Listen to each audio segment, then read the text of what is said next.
Imagine being trapped inside a steel box, crawling through mud while shells scream overhead. Every bolt, every gear is shaking, and your heartbeat matches the rattle of the tracks. In 1939, tanks were barely more than mobile guns. By 1945, they had become the most feared beasts on Earth. This is the story of that transformation, told in 4 levels. They began as tin cans with guns, fragile dreams of engineers who thought steel could outsmart chaos. But war has a way of twisting invention into obsession. From paper-thin scouts darting through dust to iron giants that ruled the battlefield, every new tank wasn't just a machine. It was a statement of power, fear, and desperation. Each level of evolution rewrote how wars were fought, how soldiers survived, and how nations dreamed of victory. And with every thicker plate of armor, humanity drifted further from reason.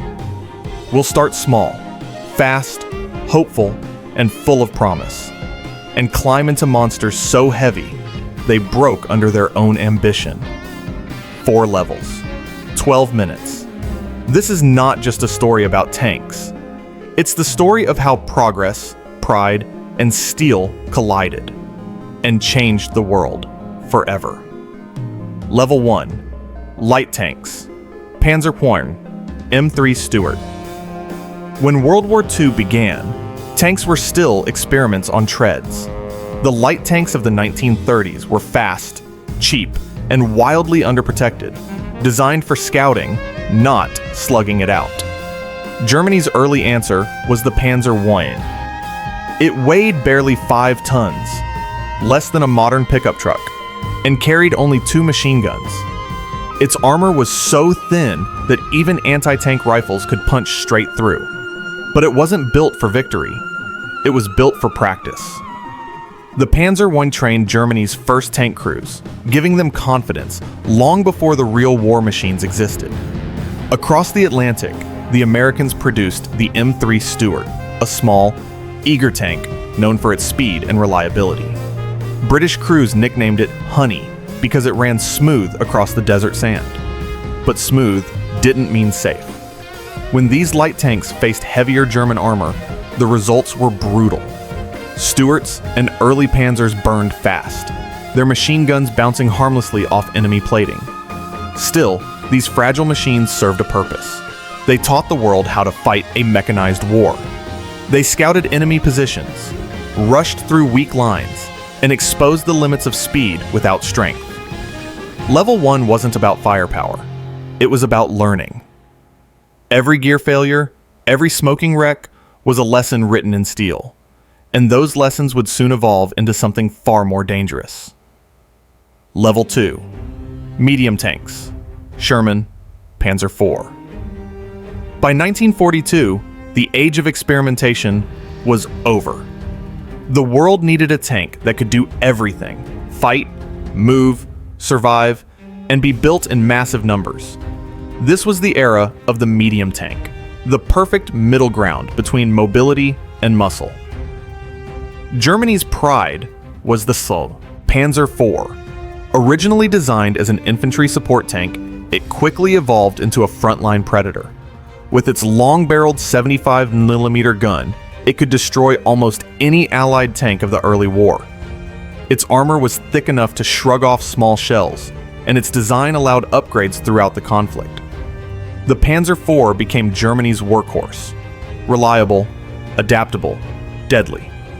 But across the ocean, America was preparing to fight a different kind of war, one of industry and logistics.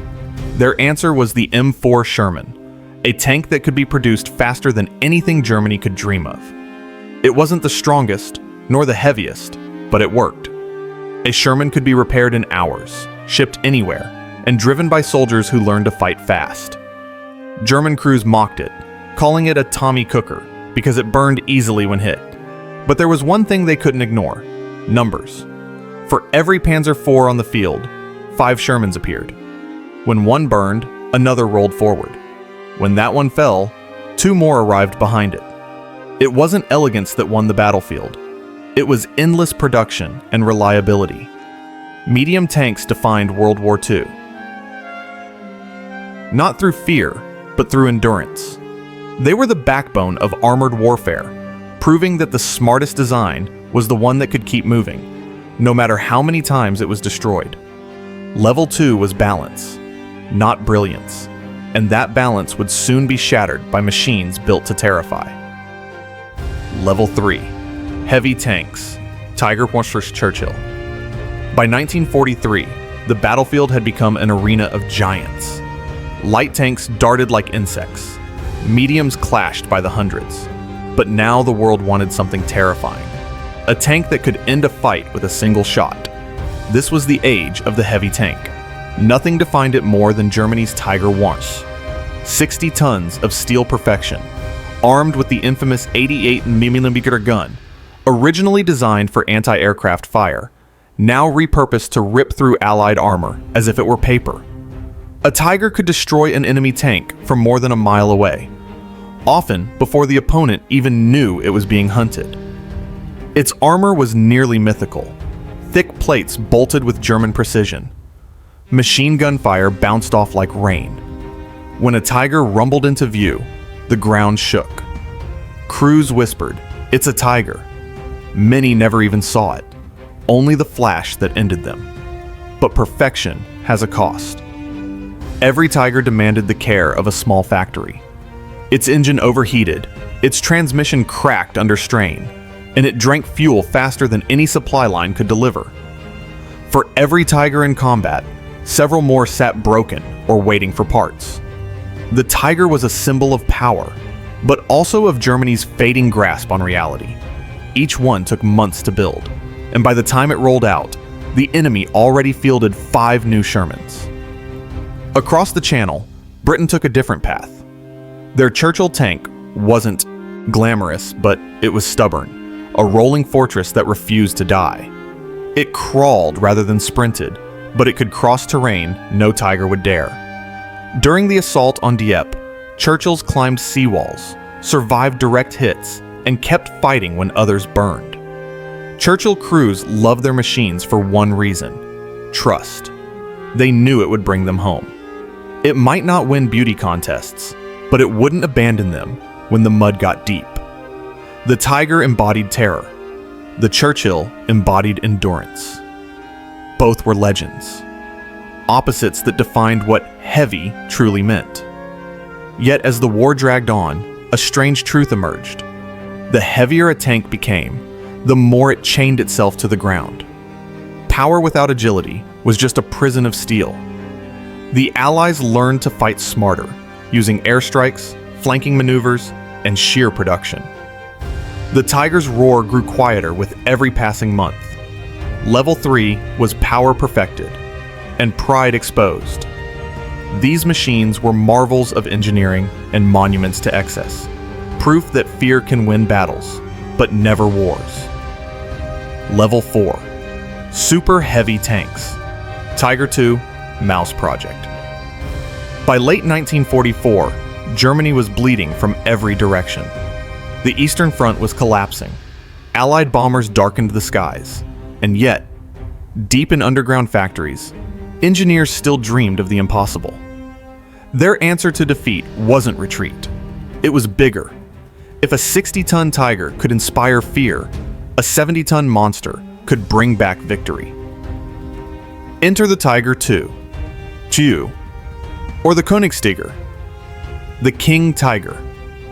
It was the pinnacle of tank design on paper. Nearly impenetrable armor, a devastating 88mm gun refined to perfection, and a silhouette that looked more fortress than vehicle. The first time Allied troops saw one, it didn't look real. It looked like something from another planet. But reality is cruel to ambition. Each King Tiger consumed so much fuel that it could barely move 10 miles without refueling. Its transmission often failed under its own massive weight. Bridges buckled, roads cracked, and recovery vehicles couldn't tow it when it broke down. In battle, it was unstoppable, until it wasn't. Many King Tigers were destroyed not by enemy fire, but by their own crews, who blew them up rather than let them be captured. The Allies learned to avoid the front armor and strike from the sides, calling in air support when necessary. Even the most powerful machine can't survive when the sky turns against it. The King Tiger became less a tank, more a moving fortress in a shrinking empire. A symbol of what Germany wanted to be, not what it could sustain. But Hitler wanted something greater, something to crush everything. So in late 1944, engineers began constructing the Maus project, the heaviest tank ever conceived. 188 tons of iron ambition, armor thicker than a ship's hull, a 128mm main gun that could destroy any tank in existence. It was supposed to be invincible, yet it was too heavy to cross a bridge, too large to be transported, and too slow to escape its own shadow. Only 2 prototypes were completed. They never fought. They never fired a single shot in anger. One was blown up by its own crew. The other was captured, a monument to wasted genius. The Maus was meant to end the war. Instead, it marked the death of logic, a final act of defiance from a nation blinded by pride. It didn't represent power anymore. It represented denial. Level 4 wasn't evolution. It was collapse. The machines had grown so massive, they could no longer move. And that's the quiet truth of every empire. When strength becomes obsession, motion stops. From the light Panzer I to the monstrous Maus, every tank told the same story: how power rises and how pride brings it down. War breeds machines, but history remembers lessons. If you've leveled through history with me today, hit subscribe. Not just for tanks, but for the stories behind them. Because every weapon has a soul, and every battle hides a truth worth remembering.